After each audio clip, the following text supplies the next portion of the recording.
Kinondena ng Independent Commission for Infrastructure o ICI ang ulat ng umano'y malawakang pagsira at pagtamper ng mga opisyal na dokumento ng Department of Public Works and Highways sa gitna ng imbestigasyon ng umano'y maanumalyang flood control projects. Sa pahayag, sinabi ni ICI Chair Retired Justice Andres Reyes Jr. na ang lahat ng dokumento ng DPWH ay pag-aari ng gobyerno at dapat ingatan. Ang anuman anyang pagsira, pag-falsify o pagtatago sa mga ito ay isang matinding pagkakasala na may karampatang kriminal at administratibong parusa.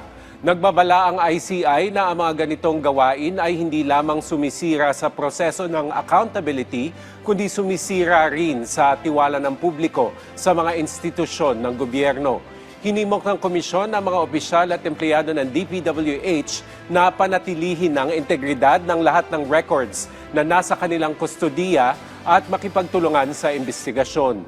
Tiniyak naman ng ICI na nananatiling nakatuon ang komisyon sa mandato nitong alamin ang katotohanan sa likod ng maanumalyang flood control project at mapanagot ang mga responsable dito.